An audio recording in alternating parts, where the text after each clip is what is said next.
I'd like to call this meeting to order for August 18th, 2026. Can I get a roll call, please? Commissioner Taylor is absent. Vice Mayor Cott. Yes. Commissioner Ranello. Present. Commissioner Casabun. Here. Mayor Dixon. Here. Pastor Jamie Branham will be coming to the lectern to give our invocation, followed by a salute to the flag.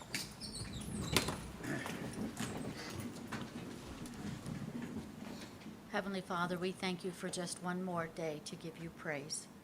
Father, I thank you for the group that is assembled here tonight. Father, I pray that your wisdom and your ability in and through us, Lord God, to make decisions that are right on the behalf of Millville.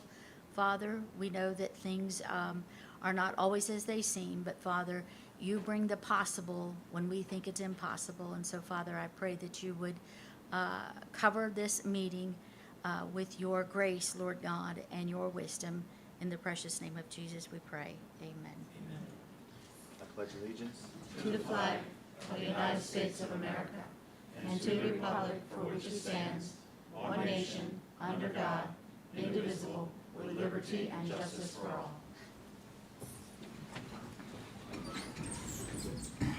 This meeting is being conducted in accordance with the Open Public Meetings Act of 1975, was advertised, posted, and made available to the public as required by statute. The municipal clerk is directed to include a statement in the minutes of this meeting. Madam Clerk, are there any changes to the agenda?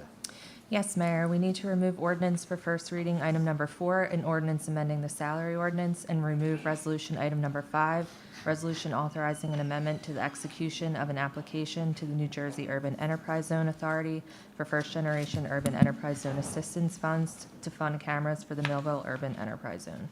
Thank you, Madam Clerk. Madam Clerk, are there any, at this time, we would like to open the lectern to public comments for agenda items only. If you have a comment on an agenda item, please approach the lectern. State your name and address and your concerns. Please keep your comments to approximately 5 minutes. Good evening, Angeline Broomhall, Millville. There was a few things. Ordinance 16.8, the bond for $75,000 against the solid waste utility. We've never bonded against a solid waste utility. Can anyone tell me who they think will be driving that truck?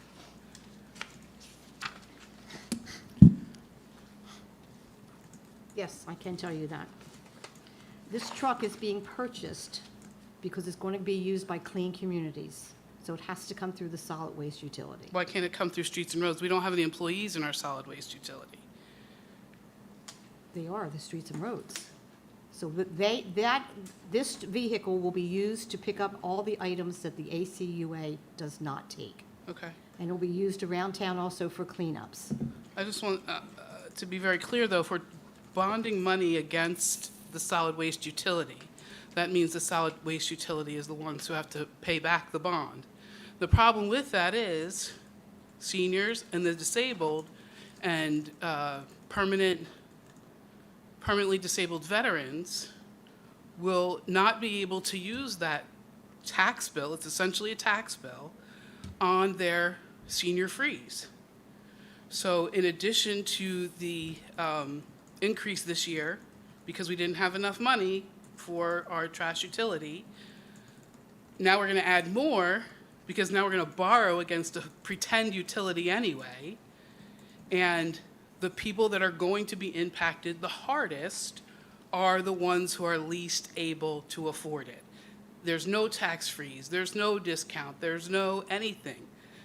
Disabled veterans are tax-free in Millville. We respect them and we care enough about them, but this says we're going to find a way to get in your pocket. So I'm opposed to that. Resolution 17.6, the extension for the sale of the agreement with PD developer. Mr. Cott, you promised and assured us in February that you were not going to extend this again. You gave me your word. So I'm hoping that you maintain that, because they had gotten an extension before. I stood at this podium and I said, how many more extensions are they going to be given? And you said, this is the last one, I give you my word, there will be no more.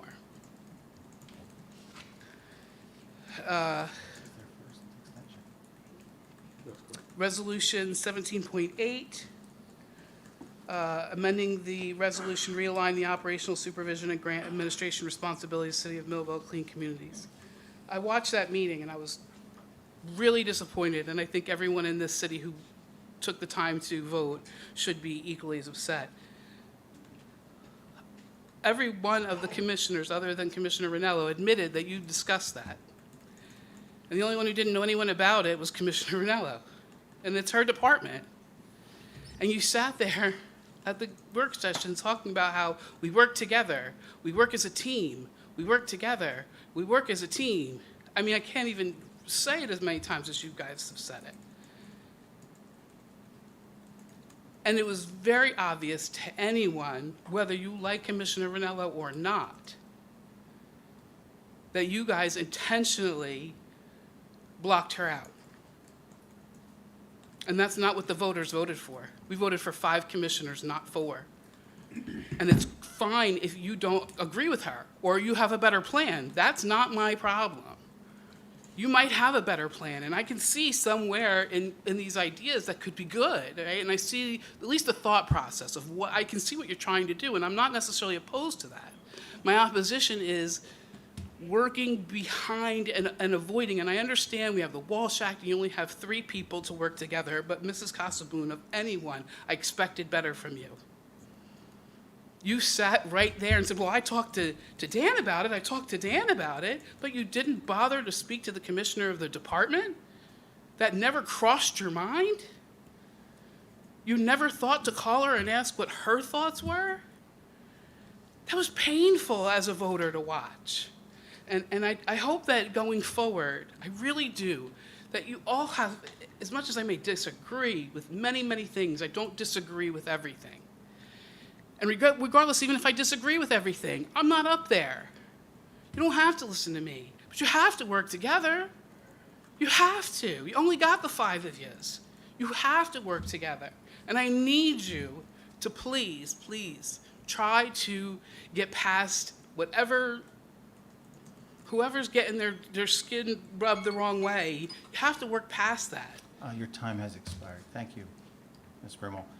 I'll make a comment on that. We are, and I think the Vice Mayor understands this as well, we are not permitted, I'm not permitted as part of what we do with the Sunshine Act. I can't go and poll individuals one by one. I can't go to Rick Cott and say, Rick, what do you think about this?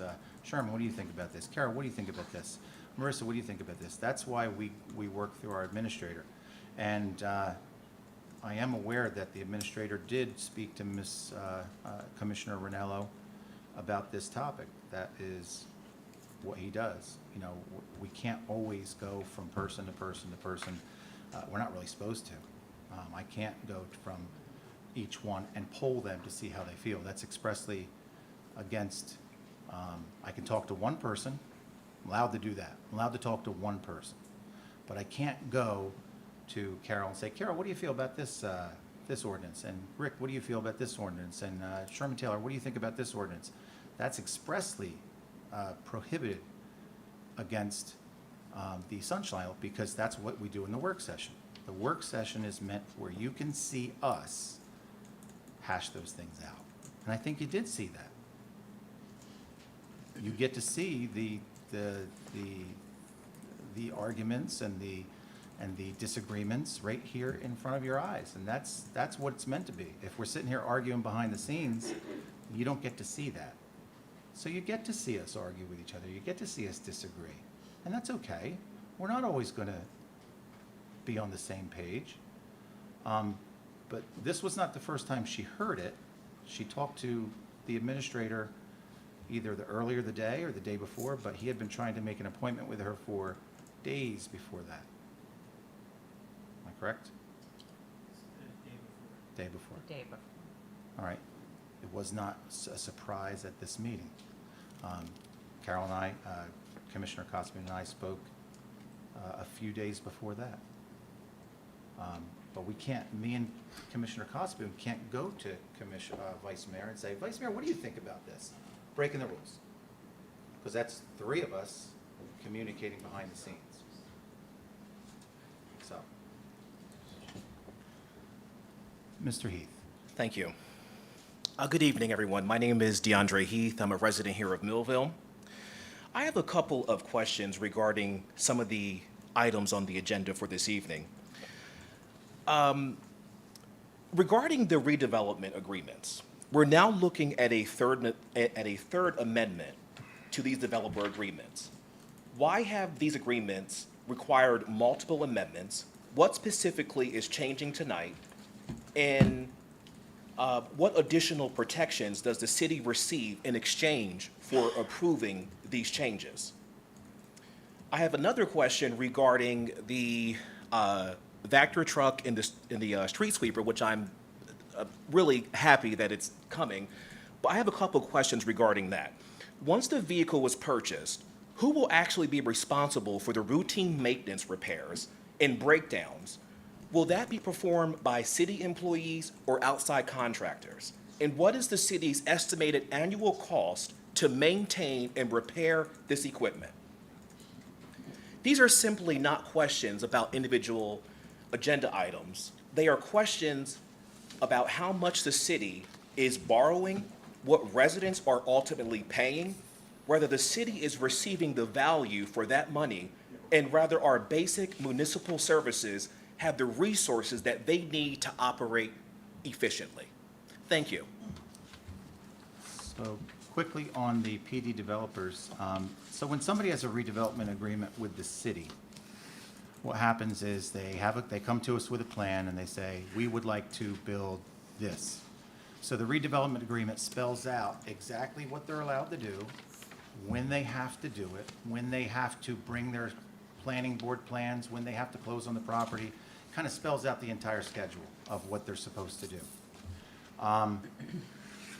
When the developer came to the last planning board meeting, the engineering was not, there was a lot more engineering issues for stormwater than we anticipated. They only made it through half the application. It needed a lot of work, so it had to go kind of back to the drawing board. We only have one planning board meeting per month.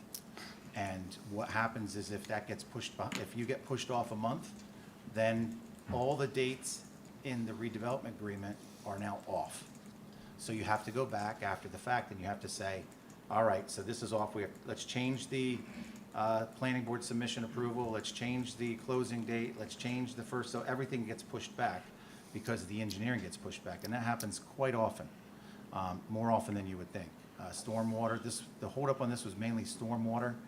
And the stormwater was quite complex on this one, and that's what pushes back. Anybody want to mention the other things or no? For the Vector, that will be under contract, and we also have a fleet department who takes care of all of our maintenance on all of our equipment. So that will be done in-house.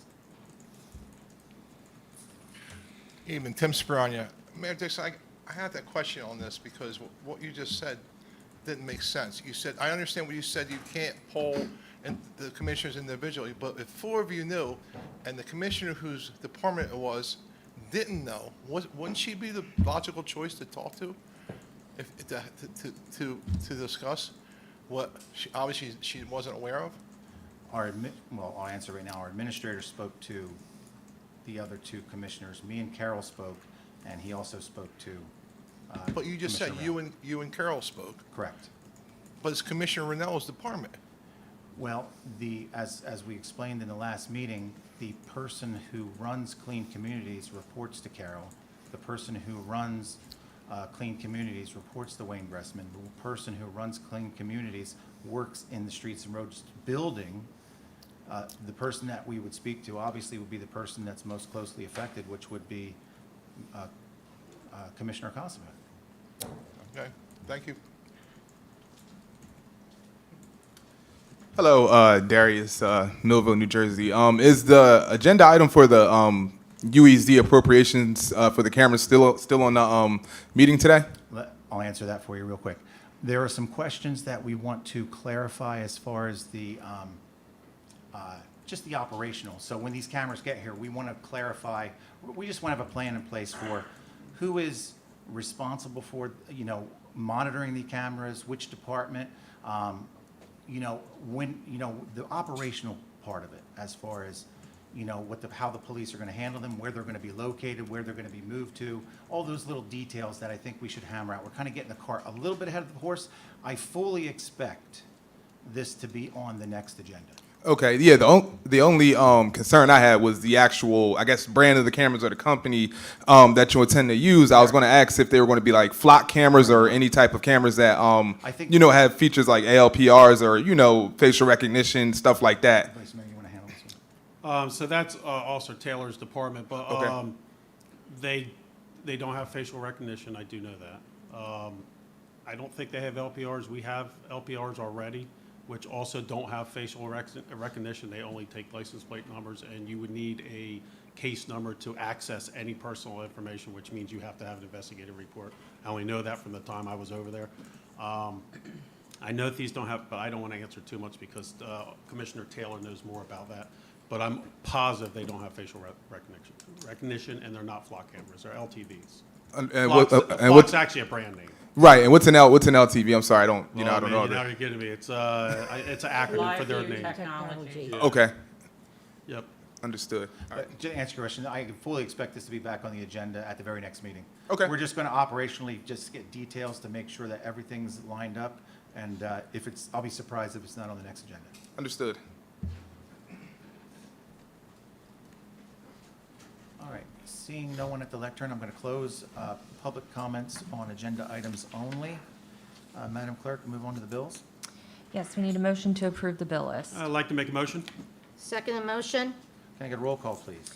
Vice Mayor Cott, Yes. Commissioner Casabun, Yes. Commissioner Ranello, Yes. Mayor Dixon. Yes. Reports of commissioners. Let's move on to Commissioner Ranello. Okay. Real quickly, if Yep. you don't mind, Oh, I'd just like Oh. to make a motion to table the public safety reports for today. Second the motion. Roll call, please. Vice Mayor Cott, Yes. Commissioner Casabun, Yes. Commissioner Ranello, Yeah. Mayor Dixon. Yes. All right, I'm sorry, Commissioner Ranello.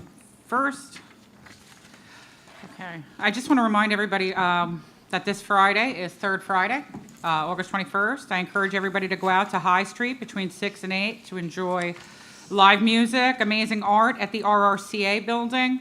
Grab some food, enjoy a drink, check out Villages on High, maybe plan your next tattoo. Most importantly, just come out and support our local businesses and artists, please. And with that, let me get into some of the upcoming community events happening in Millville. Holly City Fest is Saturday, August 29th from 11 a.m. to 3 p.m. We're going to have more than 100 vendors that signed up along High Street from Main Street to Broad Street. We're still accepting non-food vendors, so if you're interested in participating, please contact the Parks Department.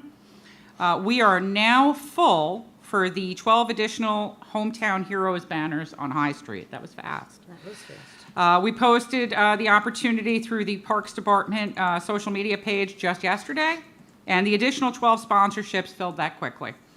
So thank you to everyone who sponsored a banner. The banners have been purchased. They're going to be installed next year before Memorial Day. There will be another sponsorship opportunity next year, so if you didn't get one, that opportunity will still be there next year after the holiday season. Although unfortunately, we do expect the price to increase slightly at that time.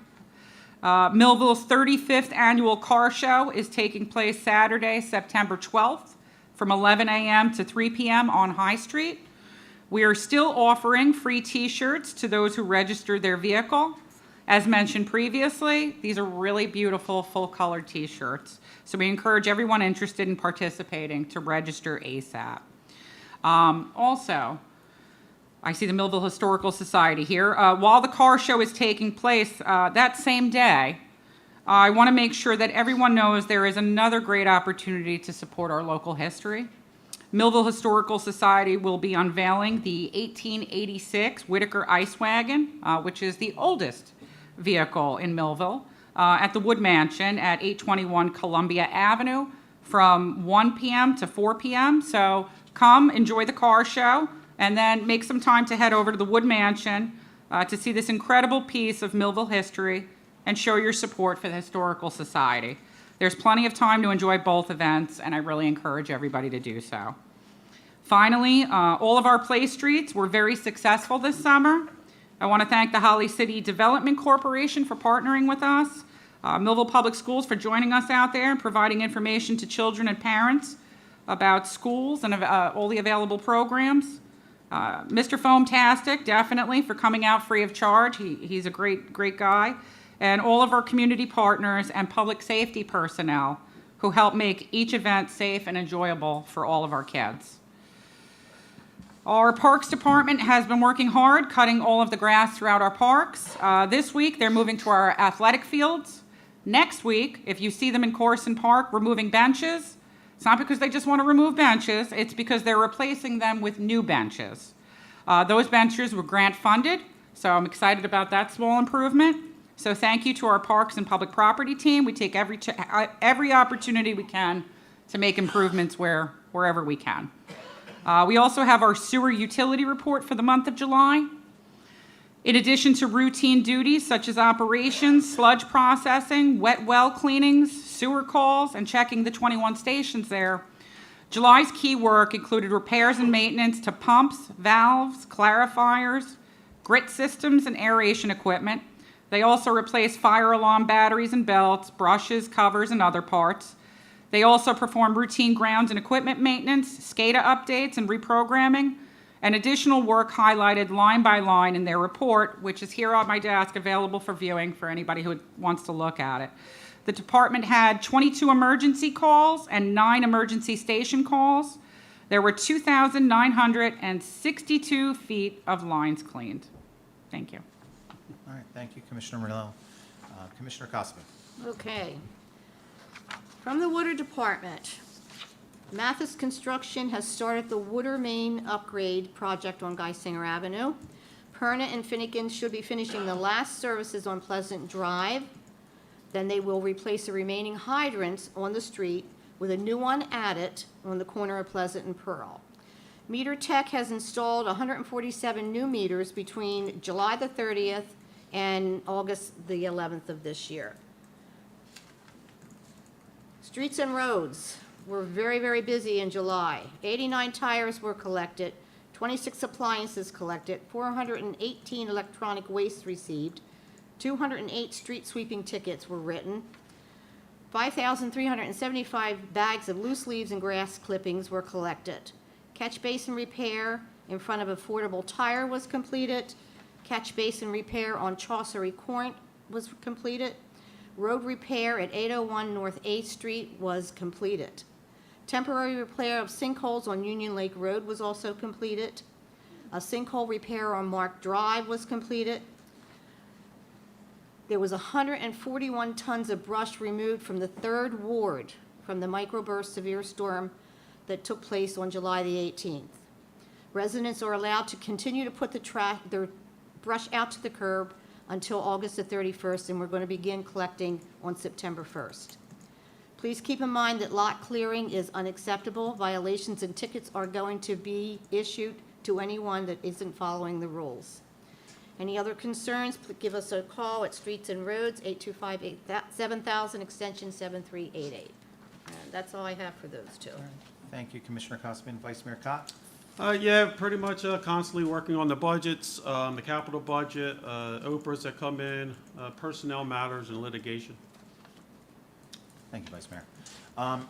Want to quickly give a shout out to our inspections teams and our code enforcement that are consistently out on the roads.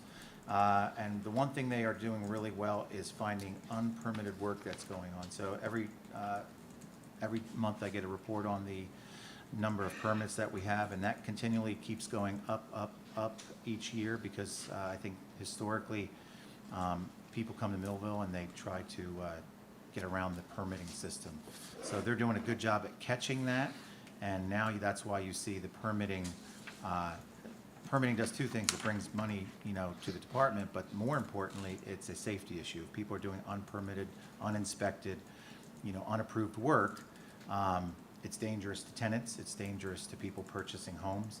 So they're doing a great job at finding those people and making them compliant with the things that they need to do in order to get work done. So I want to give a shout out to the inspections and code enforcement folks, doing a great job. Right now, the rental properties for Q2 annual registration schedule, there's a $100 registration fee and a $25 late fee. So what they're doing is they're making sure that every one of our landlords in the city are registered and signed up. That's another thing that the fifth floor is working on very hard, is finding illegal rentals. I think that's a concern for everyone in the city when there's rental properties that aren't registered, and that's a safety issue as well. If they're not getting inspected, and we don't know that there's people being, renting an apartment in a place, that's also a safety issue as well. So they've done a great job on the fifth floor, making sure that people are more compliant. You can see it in the numbers year to year. So they've done a great job. And that, Madam Clerk, let's move on to regular business. Ordinances for first reading. Ordinance for first reading, item number 1, an ordinance amending Millville Code, Chapter 30, Land Use and Development Regulations, Article 23, signs to permit digital message board signs under limited circumstances. And we talked about this at length in the work session. We talked about it in more than one session. And this is something that myself and Lou Gardy and Chris Stockney, our planner, our planning attorney, with input from our zoning chair, put together, and we think this is a good sign ordinance that allows institutions and businesses to upgrade a digital sign, allows digital signs in commercial areas with lots of caveats as far as, how big they are, where the printable copy is, how long they're allowed to be on. It's all in there. So this is a good ordinance that took a lot of work by our professionals, and I'm very happy with the final product. Want to make a motion? I'll second that. Roll call, please. Vice Mayor Cott, Yes. Commissioner Casabun, Yes. Commissioner Ranello, Yes. Mayor Dixon. Yes. Ordinance for first reading, item number 2, an ordinance amending Chapter 17, Article 1 of the Municipal Code, Bureau of Fire Safety. I'd like to make a motion. Second the motion. Roll call, please. Vice Mayor Cott, Yes. Commissioner Casabun, Yes. Commissioner Ranello, Yes. Mayor Dixon. Yes. Ordinance for first reading, item number 3, an ordinance amending the Municipal Code of the City of Millville entitled Bureau of Emergency Medical Services to add emergency medical service misuse, to modify the fees associated with the misuse of emergency medical services. I'd like to make a motion. A second? Roll call, please. Vice Mayor Cott, Yes. Commissioner Casabun, Yes. Commissioner Ranello, Yes. Mayor Dixon. Yes. So we do need to pass a resolution before we introduce the bond ordinances. We have a resolution to amend the capital budget. Yes, this is a resolution. There was a few minor changes, but every time you make a change to the capital budget, it didn't really change the overall price, but there was a couple things that went down on, so it's just a resolution amending it. So, amending the budget. I'd like to make a motion. Second the motion. Roll call, please. Vice Mayor Cott, Yes. Commissioner Casabun, Yes. Commissioner Ranello, Yes. Mayor Dixon. Yes. Ordinance for first reading, item number 5, bond ordinance authorizing various capital improvements and acquisitions, appropriating $4,455,000 to pay the cost thereof, authorizing the issuance of $4,232,250 of bonds to finance the appropriation, and to provide for the issuance of bond anticipation notes in anticipation of the issuance of bonds. Yeah, so this is a bond that covers public safety, public works, vehicle upgrades, and parks and public buildings. Includes fire engines, ambulances, power load stretchers, EMS radios, police in-car cameras, 911 call center upgrades, backhoes, dump trucks, fire department boiler, and a few other things, general park upgrades, and IT equipment. I'd like to make a motion. Second? Roll call, please. Vice Mayor Cott, Yes. Commissioner Casabun, Yes. Commissioner Ranello, Yes. Mayor Dixon. Yes. Ordinance for first reading, item number 6, bond ordinance authorizing improvements to the municipal water utility system and appropriating the sum of $2,600,000 to pay the cost thereof, to authorize the issuance of $2,600,000 of bonds to finance the appropriation, and to provide for the issuance of bond anticipation notes in anticipation of the issuance of bonds. So this is a bond for the water department. It is for infrastructure upgrades. A Vector truck just for them. They have their specific one. It's a smaller one, and for well redevelopment. I'd like to make a motion. Second the motion? Roll call, please. Vice Mayor Kopp, Yes. Commissioner Casabun, Yes. Commissioner Ranello, Yes. Mayor Dixon. Yes. Bond ordinance authorizing improvements to the municipal sewer utility system and appropriating the sum of $3,400,000 to pay the cost thereof, to authorize the issuance of $3,400,000 of bonds to finance the appropriation, and to provide for the issuance of bond anticipation notes. So we discussed this during the work session. This is a long list of improvements to the sewer utility that were long overdue. And to keep that utility running smoothly, we need to make those improvements.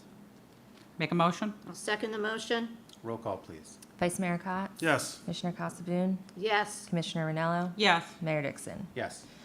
Ordinance for first reading, item number 8, bond ordinance authorizing improvements to the municipal solid waste utility system and appropriating the sum of $75,000 to pay the cost thereof, to authorize the issuance of $75,000 of bonds to finance the appropriation, and to provide for the issuance of bond anticipation notes.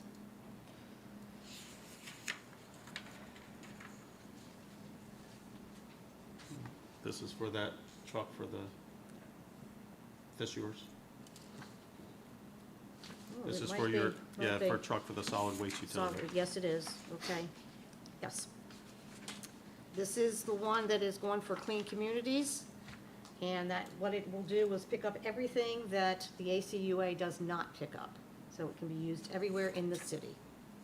That's a list of a lot of items that Items, ACO right. doesn't pick up. They do not. Tires, mattresses, refrigerators, brush, trees, limbs.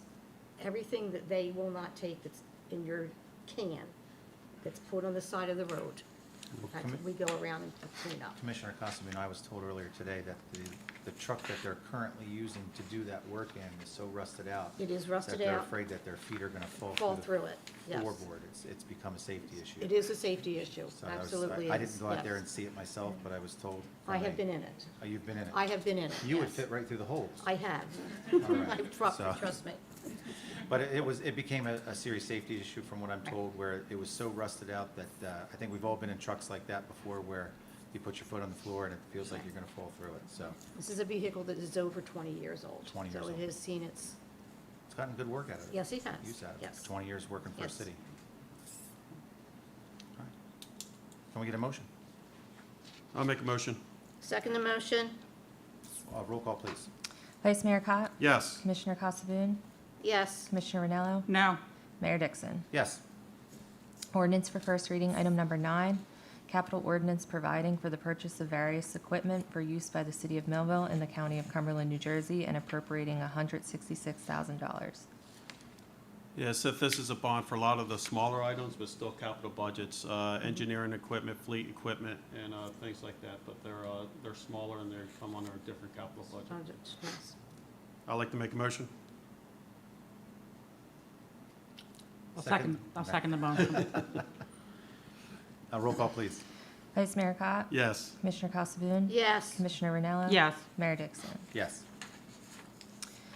Resolutions, resolution item number 2, resolution authorizing tax and utility adjustments. Yeah, this is our monthly tax and utility adjustments for refunds and overages and various different things. I'd like to make a motion. I'll second the motion. Roll call, please. Vice Mayor Kopp, Yes. Commissioner Casabun, Yes. Commissioner Ranello, Yes. Mayor Dixon. Yes. Resolution item number 3, resolution authorizing change order number 1 to the City of Millville wastewater treatment, 3rd secondary clarifier edition. Okay, we had Sal here during the work session to explain all of the moves that are required during this change order. And he pretty much Explained it. explained every detail and piece pretty thoroughly. Make a motion? Second the motion? Roll call, please. Vice Mayor Kopp, Yes. Commissioner Casabun, Yes. Commissioner Ranello, Yes. Mayor Dixon. Yes. Resolution item number 4, resolution requesting approval for the insertion of a special item of revenue funded from the State of New Jersey Urban Enterprise Zone Authority for the Millville UEZ fiscal year 2026 administrative budget. All right, can I get a motion? I'll make a motion. Second, Roll call, please.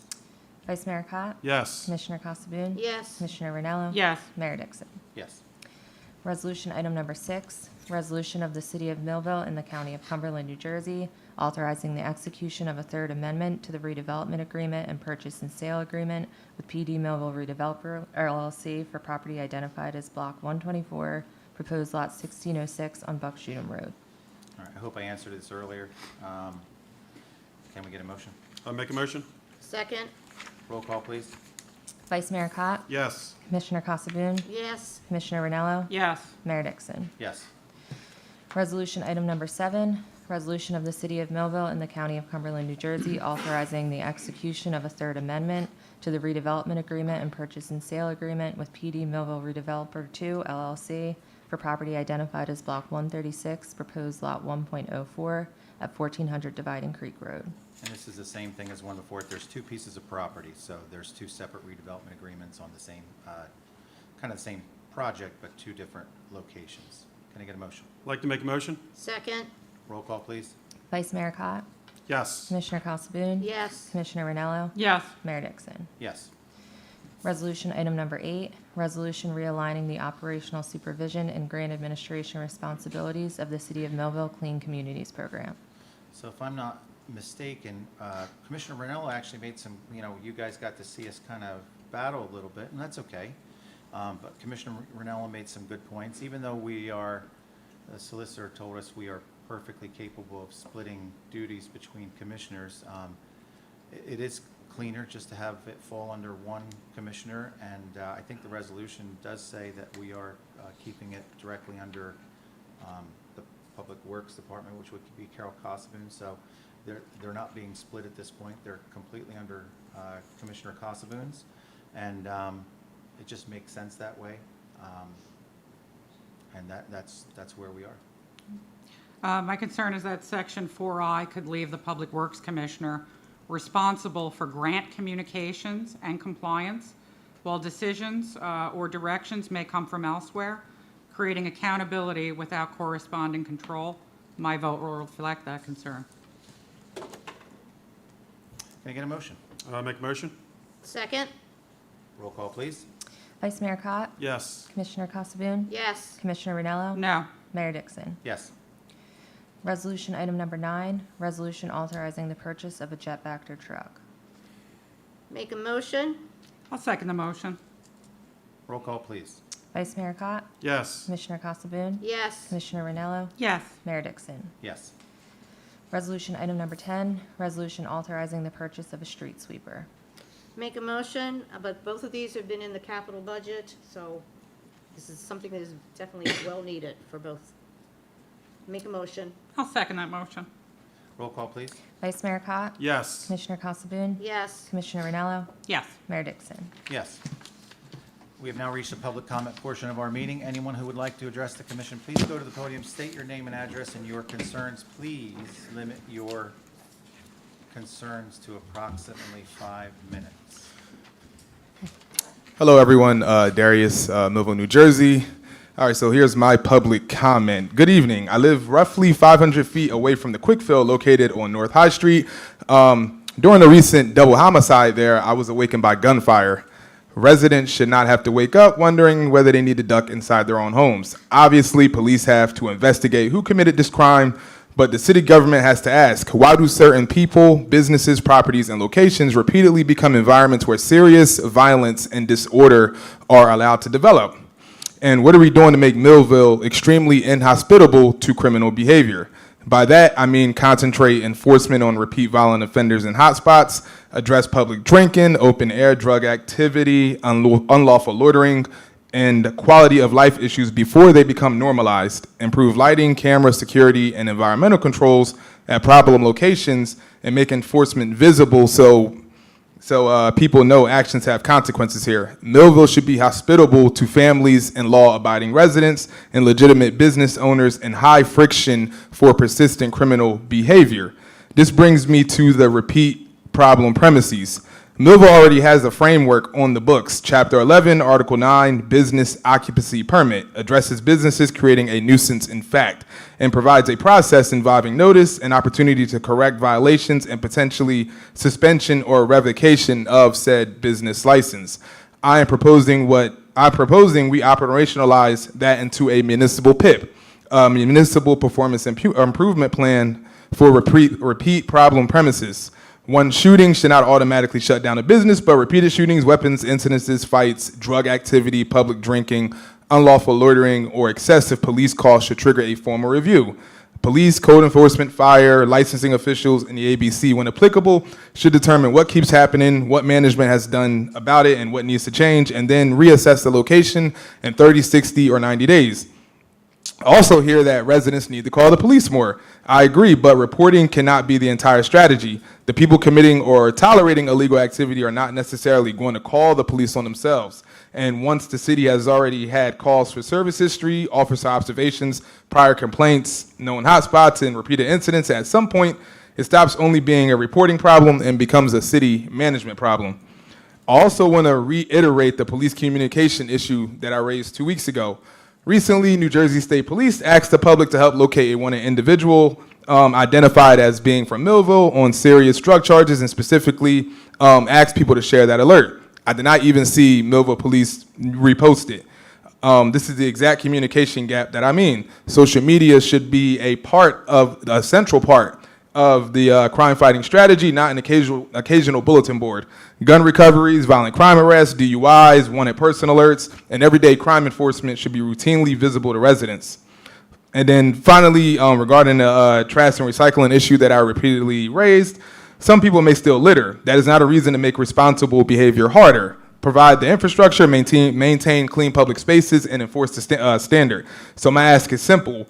Will the administration establish or publicly explain a formal violent crime and repeat problem premises strategy, including when a location triggers investigation, what corrective action can be required, and how residents will know that enforcement is actually occurring? This is more intended for Sherman Taylor, but unfortunately he's absent. So, hopefully you guys can get it to him. So that's it.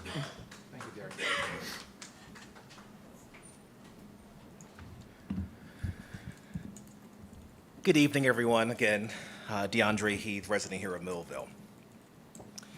To say that I am disappointed is an understatement.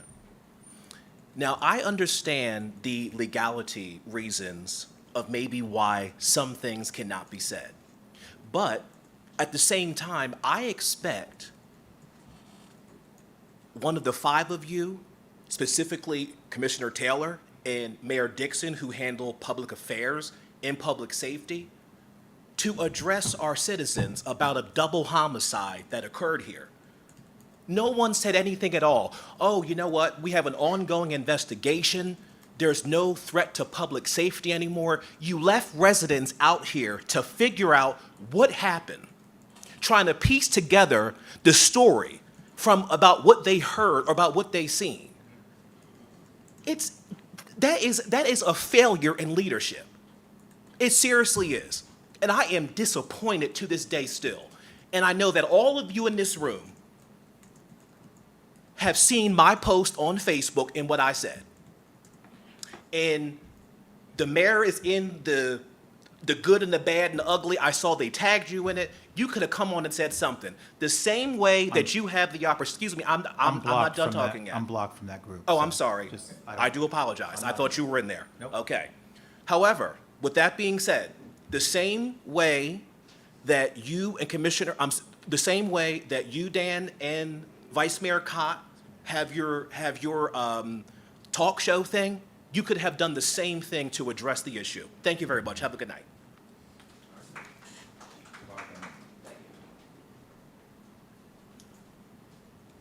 Hello, Tanner Dusky, Liddell Avenue, Millville, New Jersey.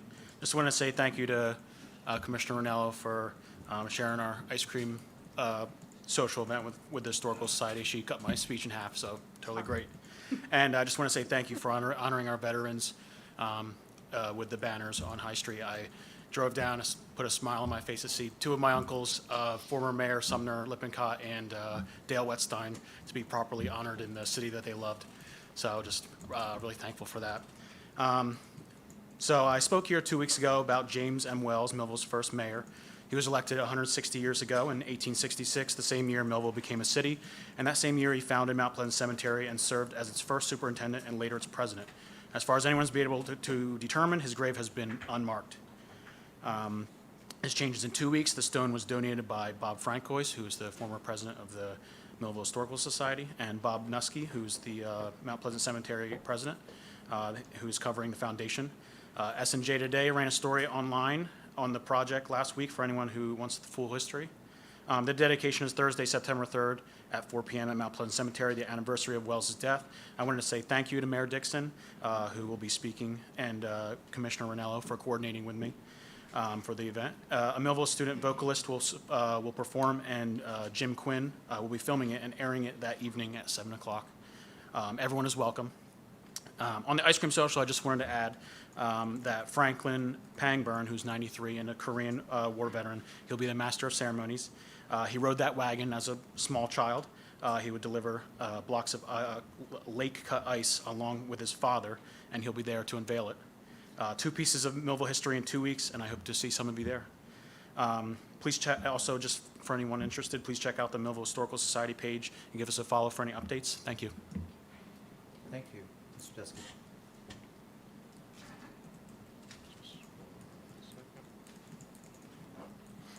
Evening, Tim Sperania. I have a series of questions, and I'll give them to you, and then you can do with what you want. I'll start with an easy one. Last meeting, I was here, I spoke, and asked you guys if anybody was going to show any attention to Redwood Drive. Everybody who drives that on a regular basis knows that there's sinkholes big enough to swallow a car. In fact, this morning I was leaving the neighborhood, I actually saw a car, front wheels came off the ground, and the bottom smacked on a skid plate. It's bad. It's, no question, it's bad. That's one of them. About 3 or 4 months ago, I came up to the podium and asked you about the cost or the estimated cost of Nab Avenue. I never heard anything, but since I think you're including it in the bond, you must have some idea of what, or some estimation of what it's going to cost. The construction of Nab Avenue. Do you guys, because I never heard anything, you know, I asked that question, I never heard anything after that. So I that's, just don't know what bond you're talking about. It's included. well, the $15 million bond that you said that was recommended by Congressman Van Drew. Grant, I'm sorry, my bad. That's what I was referring to.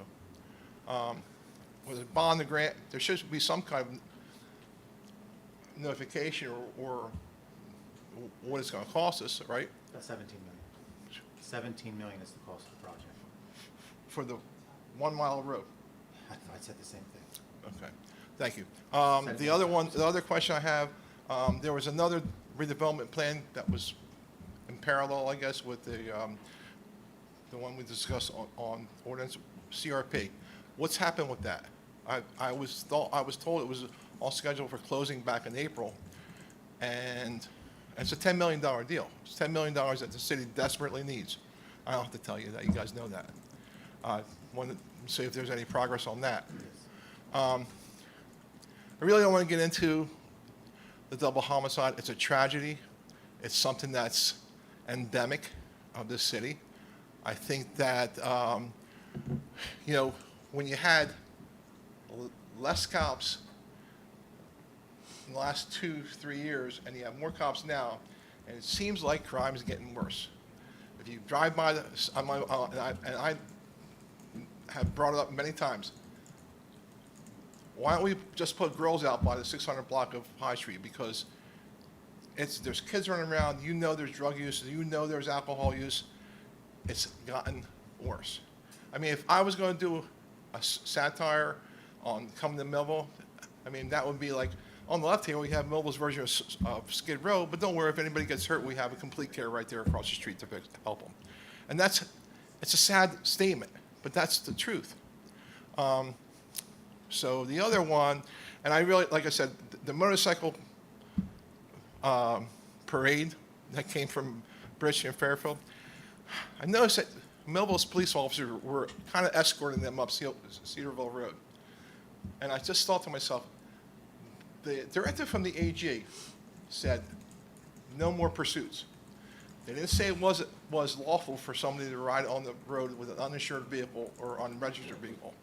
It's still illegal. They just didn't want you to pursue because of the possibility of potential lawsuits. There has to be consequences. Or what happens is exactly what you saw. They know there's no consequences. They're going to do what people are going to do what they want. I have an e-bike. I haven't ridden it in New Jersey since the law passed. I had to have it registered and insured. I use it for RV parks to get around. Okay, I'm wondering if I rode my e-bike up Cedarville Road, will I get a police escort? I think I know where to. Maybe out to my house. I know you guys are working. I know the Millville Police. Listen, during the Phillies game last night, somebody called me and said, "You better look out your front window." And there were 6 cop cars, domestic, right across the street from me. And they're busy. They have their hands full, and I understand that. But where you can make progress, deterrence, anything you can do. And I don't want to take a term out of a movie. I have plenty of friends. I was on a tank landing ship. That I was in the Navy. They were in the Marines. And yeah, that was a saying. You adapt, you improvise, and you overcome. And I think we really need to do that. Or swallow our pride and say we need help. We do need help in this city. What I do want to question one thing about the double homicide. That's in the UEZ zone, right? So, do we have 4 extra sheriff's officers working? Because we have the UEZ funds to pay for it, right? And I know, and listen, and I'm not trying to criticize the police on the ground. I would never second guess them because it's harrowing to do what they do. But I saw the chief make a comment, said we only have 6 officers on the shift for the whole city. That's me, so I'm done. But anyway, do you understand what I'm saying? So if he's complaining that he only has 6 officers for the shift, you have a tool. You have this shared service agreement. And I've talked to Sheriff Donato and he's more than willing to help out. I mean, I think he's doing that now with his facial recognition, with the drones. And it's just it's upsetting to a lot of people because people think, where's the fairness in that? I don't break the law because that's the way I was taught, not to break the law. And there has to be consequences.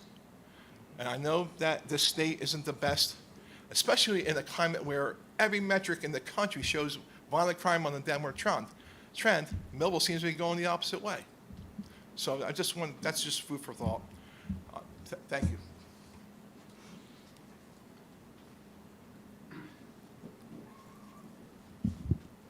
Hi, my name's Rob Brobst, resident in Millville my whole life, 65 years. And we have a problem going on that it seems like we can't, I listen, I never been to one of these meetings in my life, so I'm shooting from the hip here basically. We got a problem, we talk about safety everywhere here. I mean, we're talking about everything you can do for the first meeting I ever sat in, but we got an issue right across the street from where I live. 55 and 49, the tent city bullshit that's going on up there. I don't know how we allow this. Where does the Board of Health come in? Where does the city of Millville come in? These guys are down there threatening people at the light if they don't give them money. They're cussing them, get the F out of your car, blah, blah, blah, and nothing gets done. Everybody says, well, we can't do nothing. Winter's coming up again. They burn everything in anything that they can pick up, they burn. The smoke seems to come right down our way. They're burning anything toxic, pressure-treated lumber, whatever it is. It's disgusting. And there's probably a dozen people in there now that are using whatever kind of facility you have at least twice a day. Well, during the summer, man, that odor, you got it all the time. It's crazy what's going on there. I mean, but for them people to be screaming at people and the vacationers that are coming down there got to go through red lights because they're afraid these people are going to attack them. They're going to attack their cars, and nobody's doing nothing. the word we get is, well, we can't do nothing. Then one person says it's the state. Then the next person says it's the city. It's the city. It's the city obligation to handle stuff like that. My tax bill keeps going up, and now they're living there. My property assessment, I ought to get a break on my taxes because my property value keeps going down and down. I live right across the street from there. My son lives right across the street from there. It's ridiculous. And nobody wants, no, and I'm speaking about you guys, nobody wants to step out on that limb and say, we can do something, because they're afraid. Nobody wants to take that on their shoulders and say, we can do it. It's just disgusting. And I'm here, I've never been to one of these meetings before, but, and maybe I'm a little out of line, but it's I don't know where to go with it. I don't know what can be done, but you would think that they would be able to accommodate the households that live there. And, you know, with that being said, if there is something, I don't even know who I would direct that to. I don't even know where it would go, but it's a problem. It needs to be addressed somehow. It has to be addressed. It's a safety issue. It's a health problem. It's got everything that we talked about here is in place. Anything that could be done would be appreciated, that's for sure. And like I said, with that stuff being close, our property values just keep dipping. I couldn't sell my home if I wanted to because there's nobody going to move in across from that stuff. I thank you. It's really, I tried to get a whole lot of people here, but vacation time, I couldn't get the whole neighborhood here. I just couldn't get them here. And with other family issues, we'd have had a whole row of people here, but I'm speaking for everybody that was there. Thank you. Thank you, Mr. Thank you. Probst. I came out and spoke to you 2 weeks, was it 2 weeks ago? Yes. I came out, Mr. McDonald Yes. called, and I spoke to him and about the same issue, and you waved me. We happened to be out, and he called me on my phone, and I came right out and spoke to him, and you happened to be right down the road and waved me down, and we came and spoke to you for another half an hour or 15 minutes, and I encouraged you to come and speak today, and I feel the same way you feel. Bruce Eastman, East Main Street, Millville, resident all my life. Just wanted to back up a little bit about what Rob said. Last year, that encampment was on my property on the opposite side of the ramp of Route 55. I did come down and ask the police department to help. They immediately came out, and they escorted them off of my property really quick. So I, commend what the Millville Police Department was able to do to get them away from me. That was private property in the city. They've since moved over to this piece that's owned by the state off the highway. And when I made some inquiries about it, it was like, well, it's state property. We don't have anything that we can do about it. Our hands are tied. Where do we go? So I'm just going to just say that he's got a big problem, and he's right. I think we all do on that side of town with this thing going on. And I just reinforce that if there's anything we can do to get some help from the state level or something, maybe the state police have to have a complaint signed or something. But they are dangerous out there. My grandchildren and my wife do walk down there once in a while. They'll walk on the other street because they've been confronted before, and my wife's been cursed because, she didn't give them any money or anything. So they are a real nuisance. So it's appreciated if you could do something to help. Okay? Thank you. Thank you. Thank you. Mary Messick here of Millville.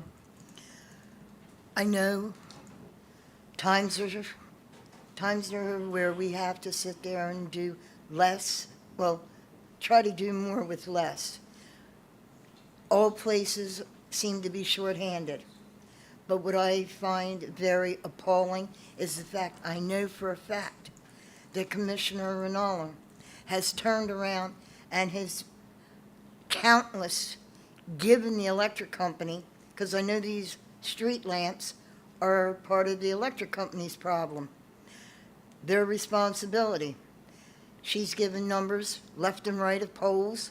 I've reported poles left and right to her umpteen times, and they're still affected. Nothing's done.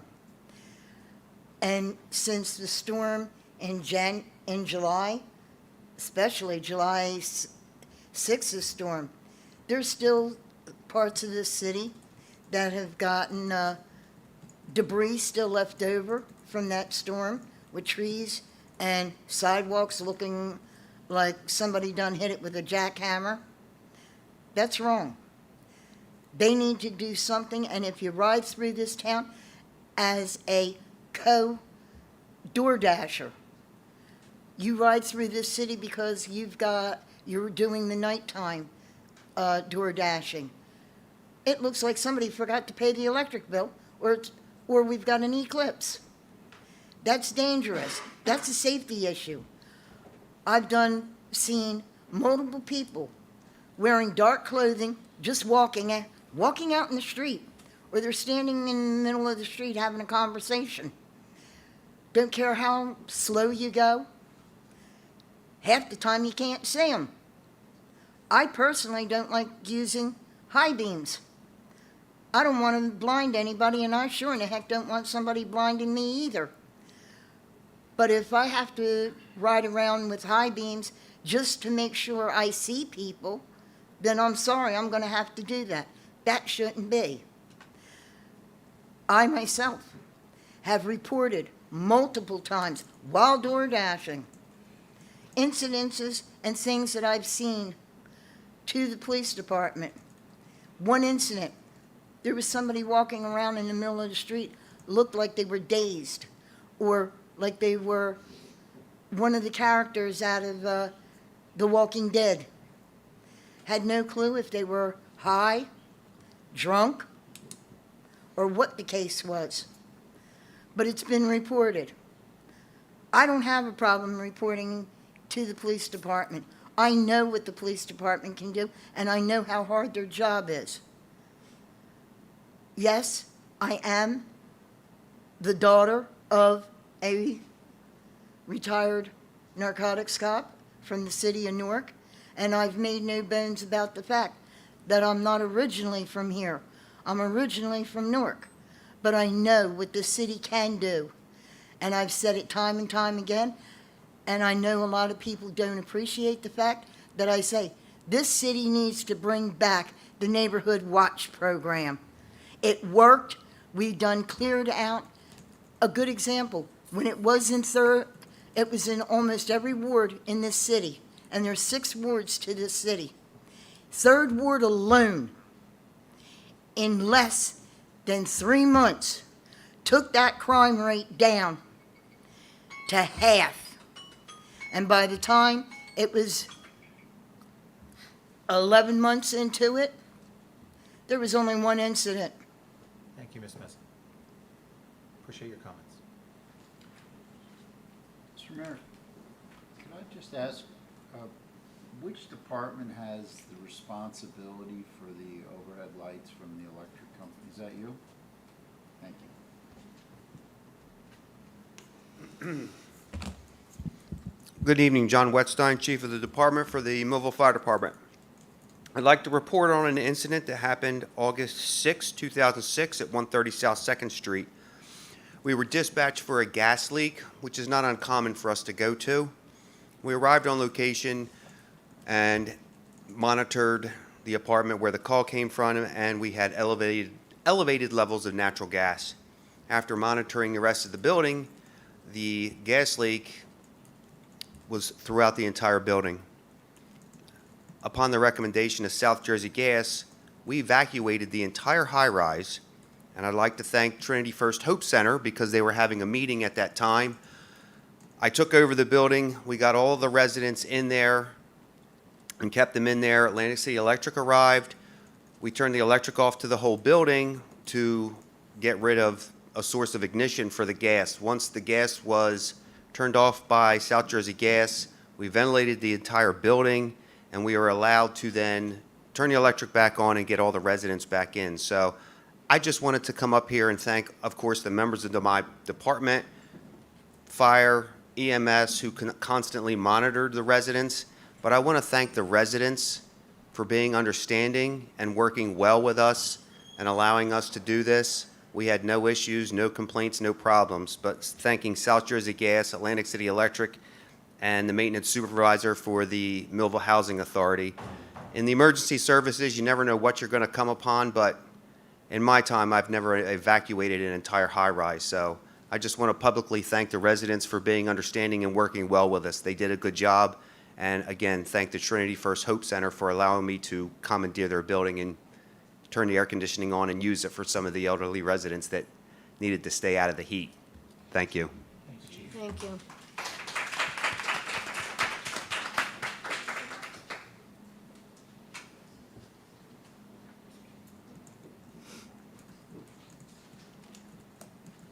Angeline Broomhall, Millville. Again, back to the bond, because we still have a second reading, and I'm sure that now that it's made public, I'm anticipating that at the next meeting, you're going to see, hopefully, a lot of seniors here that are not happy. And I don't think you guys really thought that through. I hope you didn't. I hope you didn't realize that by taking this bond from the solid waste utility, you're creating a tax on people who can't afford it the most. No one's allowed to drive that truck unless they work for the solid waste utility. They're getting paid from the solid waste utility. So now you have to put an employee on the solid waste utility and their benefits on the solid waste utility, which is going to cost taxpayers, forget the taxpayers, the utility payment, because it's not a tax anymore, right? Who don't have that out. They don't have the senior tax freeze. They don't have the disabled veterans forgiveness. None of that. No one is allowed to drive that truck. You mentioned that it will be, that white goods will be used. That's streets and roads. It's always been streets and roads. So now you're taking responsibilities away from a department that's taxpayer funded, that we get grant money for. It's been part of the services since I've been here, and that's 23 years in the city.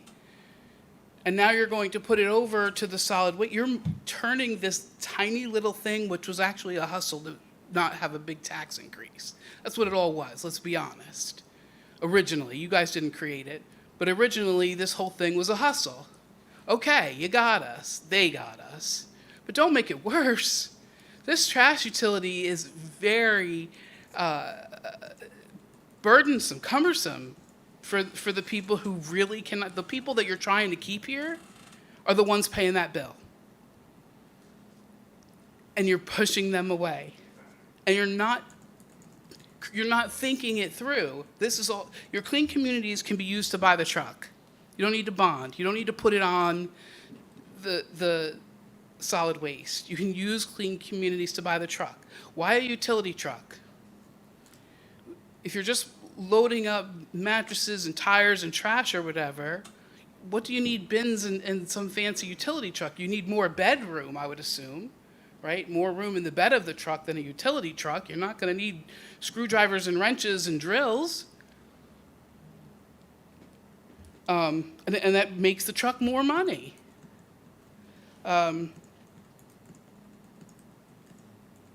And it's just not useful. A utility truck is just not useful for trash.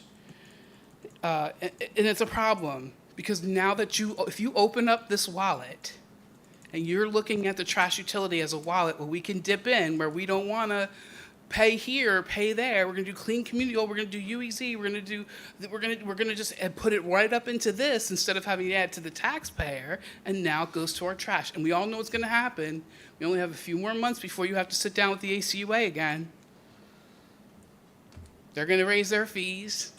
You're going to come back and want double, triple, because now we have employees for that department. It's not really a department. It's just a bill for our trash. You're creating a department that's really not a department. It's supposed to be streets and roads. Streets and roads has always been the ones to take care of random things in the community. And Clean Communities worked with streets and roads to get it cleaned up. Always.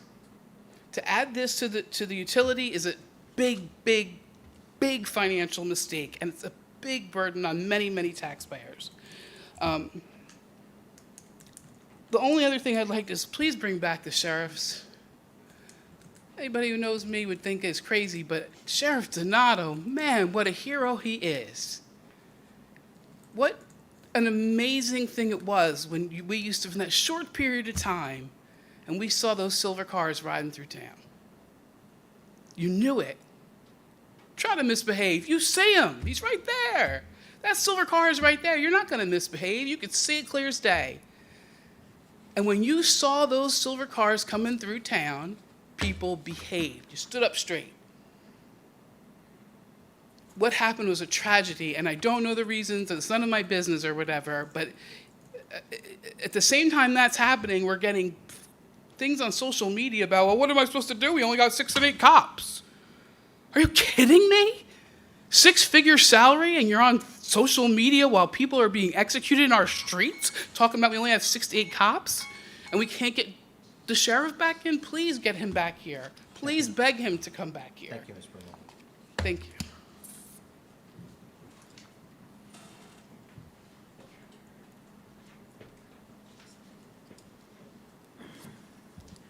Tamara Davis, Millville. I'm going to change the story here a little bit. First of all, thank you for quickly turning around that sign ordinance. There's still a few things I have to review with it, and I'll make my comments at a later time, not right now, because I know it has to go through the planning board and for a second reading. But I appreciate that you taking the time. However, I want you to think of something, and especially Mayor, this deals with your department. In the 2025 reexamination report, and I'll specifically page 53 to 55, there is other ordinances that need to be reviewed, changed, updated, etc.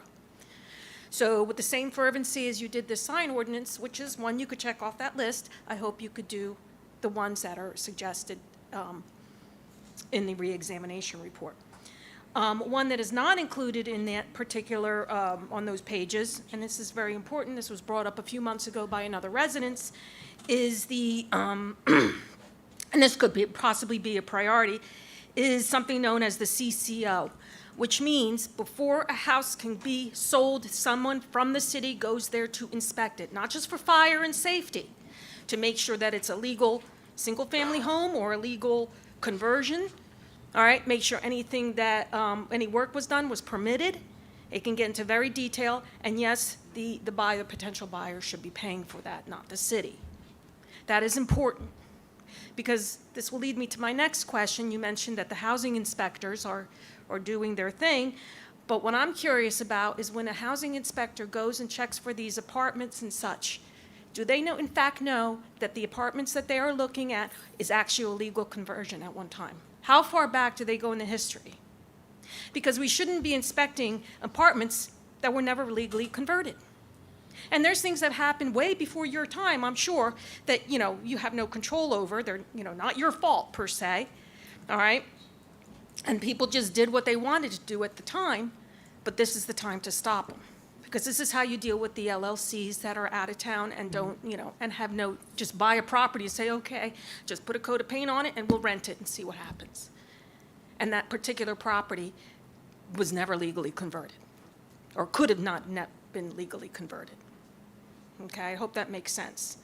That should be a priority. So if they're going to 128 North 2nd Street, which is my address, they'll say, oh, this was always been and will be a single-family home.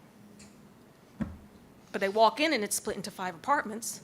Are they going to inspect the 5 apartments and say it's good? They shouldn't, but do we know that it's done?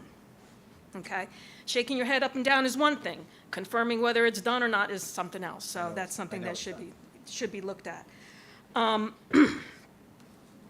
other thing is, going back, you mentioned something about the meters, about 100 and so were done in the past few weeks or so. At where we are for the remainder of the project? We have a phone call into Meter Tech, according to Mr. Cheeseman, that they have not gotten back to him yet. Oh, okay. So as soon as I hear from them, I will let you know. Because maybe another presentation may be in order. Just like that was done, I guess it was in January or so. Correct, yes. Which was, and then part of that, again, if the meters are being installed properly in any apartment that, or any building that is supposed to have, split into apartments to have the proper amount of meters. And I know in January, there was discussion that not everyone's returning their calls. Well, it's high time that they start returning the call, that the owners start coming in and doing what they're supposed to be doing. Because I did get my new meter, which I appreciate, no problems. Everything was great. They were in and out, less than a half hour. Everything's great. I suspected an increase in my rates, not my rates, but in my usage, because it's more updated, and I understand that. I don't have ill will, but I don't want to be the only one paying for other people that are not legally set. So it is a utility, and, so that could be another. And then the last question I have is just a clarification. And I mentioned something alluding to this in the work session. I appreciate the fact that you're trying to clean up the trash around the city. I get that, okay? Now, I thought that white goods, specifically refrigerators, are picked up by the ACUA, provided that they're put out at the last week of the month. Has that changed? No. Okay, so why would we be using, at the moment, until perhaps the contract changes, or because it could happen, why would we be using a city-owned truck to clean up garbage that is ACUA's responsibility? Because it goes to the dump. Am I correct? Well, This is for dumping. For dumping. oh, you're talking illegally dumping, not in front of Right. somebody's house? Right. Mr. Bitterman, Okay, Mr. all Bennett, right. can I speak? I kind of recognize you to come to the. No, that's all right. I mean, the business administrator, this is for illegal dumping and not necessarily in front of the I'd like to house. invite him up to speak. Okay. This is for illegal dumping and. Okay. Well, you're on the microphone now, Yeah. Mr. Bitterman, so- No, I mean, it's a good concern, it's a valid concern, I respect valid. what's been brought up here, but this truck is specifically for the problem areas where people have taken advantage, they've done illegal dumping that falls outside of our normal trash pickup. Okay. So, and it's not just one type of refuse, it's anything that's out there that's, But strictly illegal. So if someone, if someone's moving out and they dump all their furniture out in the first week of the month, you would violate that person or that property, make them clean it up as well. yes, ma'am. Okay. And that would include, well, okay. Ms. Davis, your time has expired. That's okay. I'm done anyway. That was all I needed to say. I think. Yeah, that's it. That's all I had to say. So thank you. All right, seeing no one else at the lectern, I will close the public comment portion of the meeting. Madam Clerk, let's move on to, we're doing a resolution for, I apologize, resolution for a closed session. Mr. Solicitor, would you like to make the announcement here? Once the resolution passes, I think it would be appropriate. All right. Thank you, Mr. Solicitor. It could fail, and then I'd be wasting my breath. Can we get a motion for a closed session? I'd like to make a motion. I'll second the motion. Roll call, please. Vice Mayor Cott, Yes. Commissioner Casabun, Yes. Commissioner Ranello. Yes. Mayor Dixon. Yes.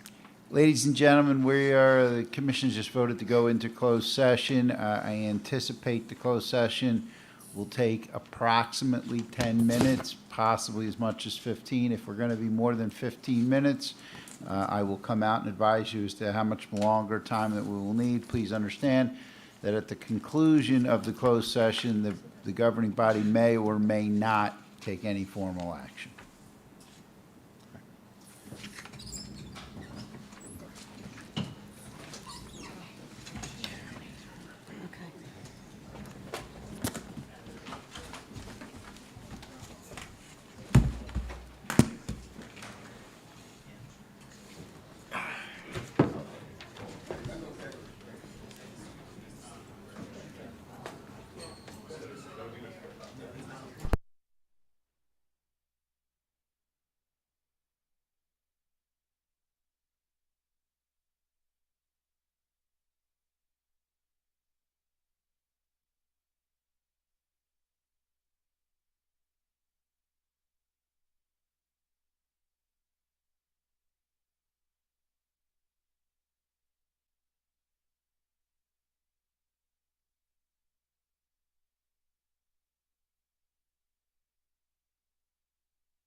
like to bring the session back in order. Let's start with comments of commissioners. Let's start with Commissioner Ranella.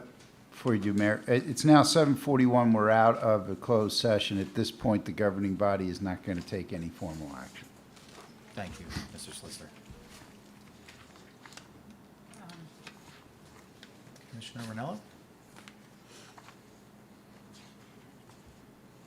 Yeah, let me just work backwards here, sorry. Yes. I got a lot of names written down here. I just wanted to make sure that I acknowledge things that people had said here that came up to the podium.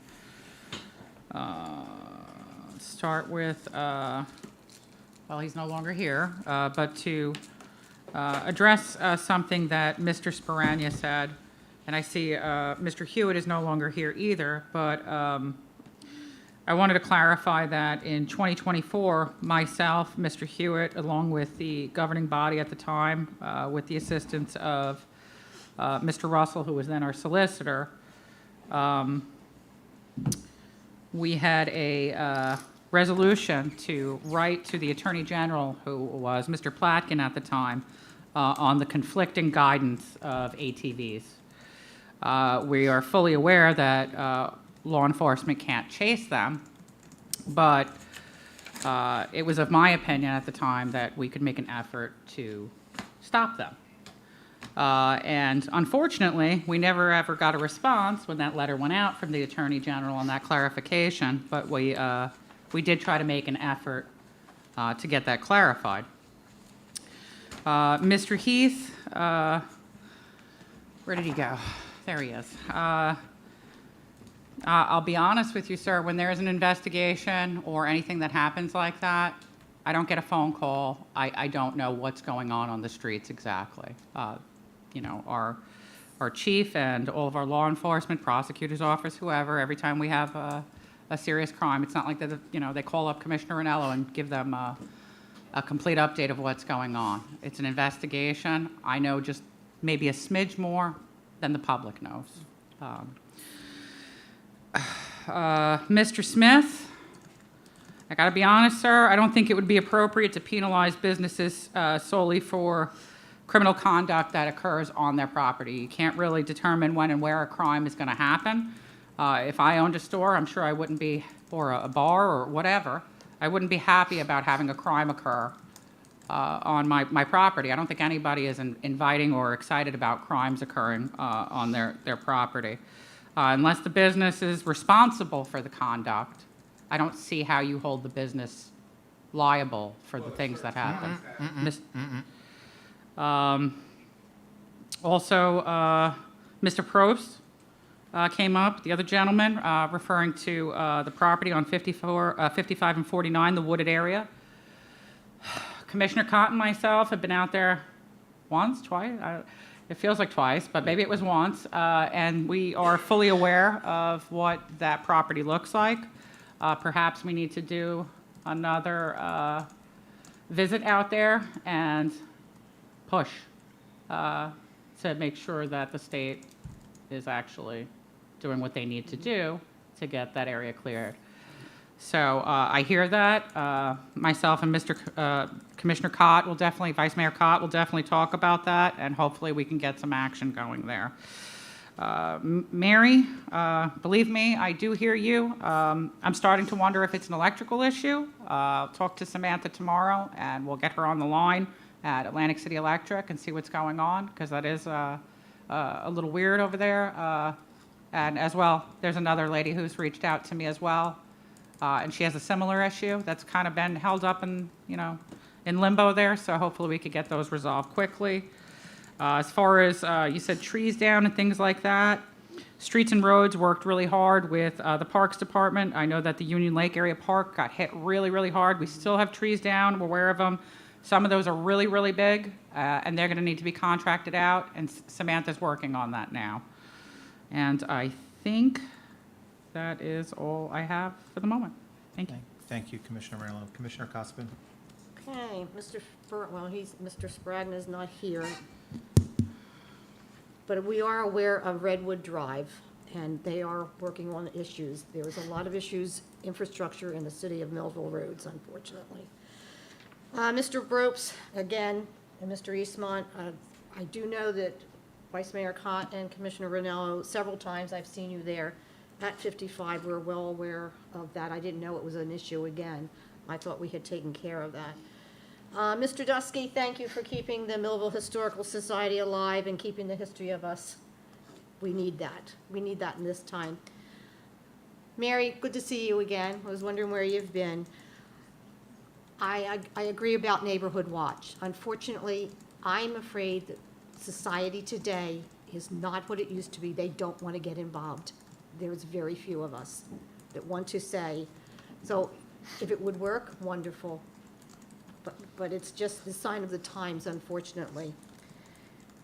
Ms. Broomall, I have it on my big thing, and I will be talking with Mr. Bitterman and Trish tomorrow about this whole issue of the tax utility and, and I will get an answer for you. Mr. Smith, I agree that we have issues in this town, but unfortunately, we don't know where it's going to happen. You know, they could walk out right now and in the middle of a church and say, I'm going to have a fight. We just don't know. And some of the issues, and I'm going to say this, I worked 30 years in education. It's parents. Parents need to be aware of what their children are doing and where they are. We all cannot, as a society, raise other people's children. I'm sorry. That's how I feel. Mr. Heath, let me see. Anytime that you have an issue or questions, please, again, like Commissioner Ranello said, we're not privy to a lot of some of these issues. But if you have a question, please feel free to give me a call.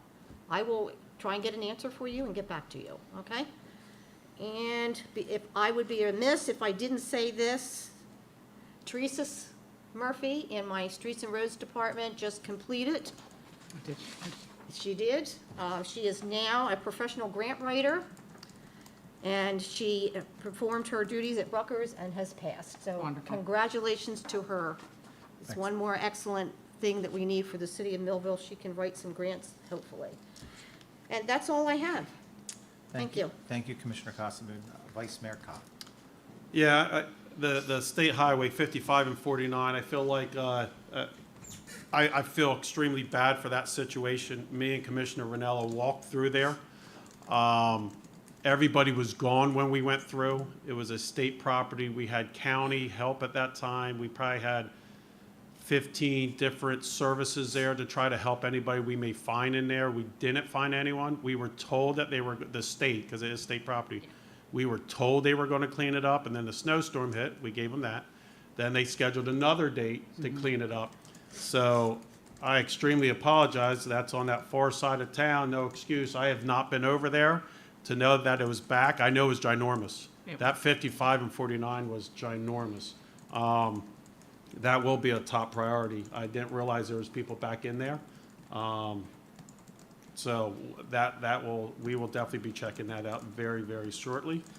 It's awesome to hear about the fire chief talk about Trinity and the high rise and how the community comes together in times of need, and they are great stories to hear about. They took a bad situation and everybody worked together. And thank you, Trinity. Thank you for everybody in the high rise, and just thank you for all of our first responders and the fire rescue. That's just an amazing story right there. The veterans thing, once again, I can't thank you enough. I'm personally involved in that. I was a vet. Veterans are very thankful for what you've done. It came out professional. It came out very nice. They were a lot bigger than I thought they were going to be. And I'd rather you go big or go home, and you did. So kudos to you on that. The Wall of Honor is awesome. It looks like we only have 3 more slots on that. I drive by every day, which is a good thing, right? Bad thing for you, because I don't know what you're going to do now. But that board at one time had like 7 names on it. And I drove by going, oh, I know we have more veterans. So it's pretty nice to see that wall filled up, honoring the citizens of Millville. And once again, I appreciate that too. I can't talk too much about the law enforcement. I'm no longer a Millville officer, so I don't want to take Commissioner Taylor's not here. I know we talk about numbers a lot, and now we have numbers, and I'm not going to get into the specifics. That's his. I do want to give everybody an update. We still have, I know we've been talking about it for a while, about the numbers coming up, but we still have 14 in the academy. It takes that long. It's a 6-month academy. I know it seems like just yesterday we were talking they should be on the street. They're not. This process started over a year ago. On a positive note, can't remember if there's 9 or 10 are graduating, I believe, next month. So that's going to be like 9 to 10 officers. Now, once again, that takes 3 months for getting them in the street, and I'm not justifying anything that was said or anything. Somebody asked about numbers, so I'm just giving a indication on what those numbers mean. So that's a huge deal moving forward to the future. ATVs. So they were ticketed and impounded. Not all of them. There's very few of us who have not seen the videos out there. They give a lot of good video evidence on who was on them. And some of them were impounded, a lot of them were ticketed, and that started in the county over in Bridgeton and in Hopewell, came over here in the sheriff's department, and I got you, girl, like lockstep. Sheriff Donato, he immediately called Millville. They got together and they identified a lot of the people in that video. But I think Sheriff Donato is doing an amazing job over there. The UEZ, I know we talk about sheriff's officers and coming there, and I don't want to get too caught up in that because they wouldn't have been here at that time. That was 3 a.m. When we do the UEZ, it wasn't 24-hour service. It wasn't 7 days a week. I know I would love more patrol on the streets. I'm with you guys. I wish we could be everywhere, but I know sometimes we look at an incident and says, well, that might have been different if we had them there at 3 a.m. We're not going to have the sheriff's department out at that location at 3 a.m. without having round-the-clock thing. It's not a great answer, but it's a reality. Besides that, that's all I have. And like I said, just a lot of good things coming. Play Streets, another amazing year. They just do a great job every year shutting down that street Yes, and they giving do. the kids Yes, a they safe do. place to play. There's a lot that goes into that, a lot of behind the scenes. The Holly City Development Corporation takes the lead. Sam Cruz and her people are right there helping, and there's a lot of different organizations that come out there that make that good. And the fire hydrant the kids love, and Fantastic everybody Fantastic. loves. So good job for that. It's a lot of good things happening. That's all I have. Thank you, Vice Mayor. Where do I start? Darius. I wrote here on my paper, preach. That's what I wrote. Meaning, I agree with almost everything you said. And I will agree with Commissioner Ranello that I would say, except for bars, it's not necessarily something that happens behind a Quickie Mart at 3 a.m. I don't know how I could blame the Quickie Mart on that. You know, bars are kind of, in my mind, are a different scenario because there's alcohol involved and there's certain expectations that are expected at bars in order to maintain their license. So I do agree with Commissioner Ranello on that I don't necessarily blame business owners unless they're actively creating an environment that allows, and I'd have to see the situation. You have to be very specific for me to, but I'm not going to blame business owners. You know, if you're talking about a bar that lets underage kids in and doesn't have bouncers and doesn't have security, then that might be a different story. But I agree with virtually everything you said. Mr. Heath, ditto. Everything you said, I'm feeling inside. 100%. I don't know how else to express your anger, and I feel the same way, although I don't know how to express that, the frustration I feel, and I feel exactly how you feel. If you played that back and yourself back, I feel the same way. Almost, yeah. Tanner Dusky, as always, you're the best.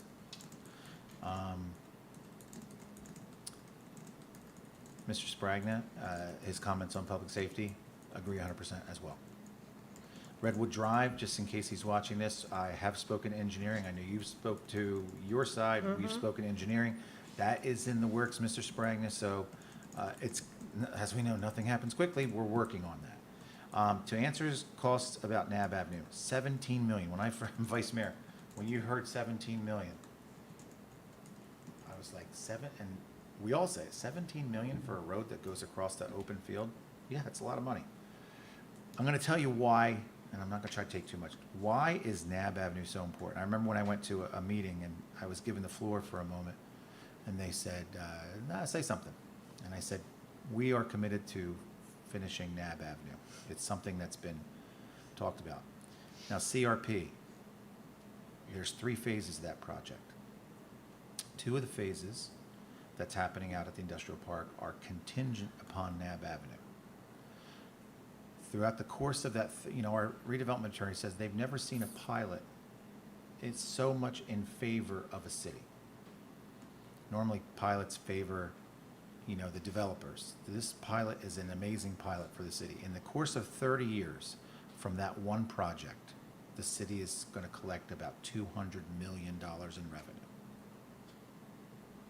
But that's only if phases 2 and 3 are completed. All right? If only phase 1 gets done, it's not going to be nearly that much. But over the course of, I just confirmed this, we talked to in the redevelopment. Yesterday, redevelopment, I think it was yes. 190 something was the actual, $190 million in revenue. Director of Revenue Finance, over 30 years, the city will collect just from that one project, not including Perone, not including Agriterra, not including other projects that are happening out there. It's a lot of money for the city, and that's why Nab Avenue is so important. We are having discussions with the county. There are just discussions at this point on the county being involved in the project. They went rather well, I thought, the last week or the week before. So we are discussing with the county how they can be a part of the project because they really have more experience building these types of infrastructure than we do. They seemed positive to helping out with the project, but in order to get trucks to the industrial park, that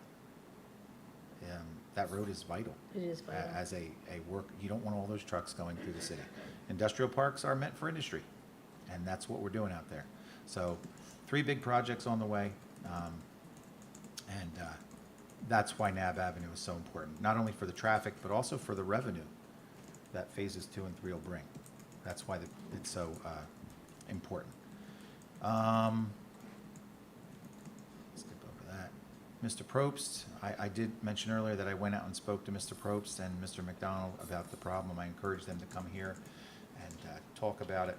And I'm encouraged that what Vice Mayor said about they went out there, it was empty, that confirms what Mr. McDonald said. He said they all, in the morning, they get up in the morning and they get on their bikes with their little carts behind them, and they all take off to different areas to stand on street corners. Somebody made a good comment, you need a permit to do a coin drop, and yet we allow people to stand on busy intersections as a distraction to drivers. And I think that's an easy fix, and I would encourage the other commissioners to talk about that. I think we can make a neutral ordinance that doesn't allow anybody to stand in those busy intersections and panhandle. I think that's an easy fix, and I think it just is going to take discipline by the police to continually enforce that. It's hard, I get it. I've talked to the people that manage the Wawa. The police come out, tell the people begging outside to leave, and not more than 30 minutes later, they're back. And then they come out again. They tell them to leave, and they're back. So what are the recourse? Could they arrest them? Yes. Then what? So it's definitely something that is on my mind constantly.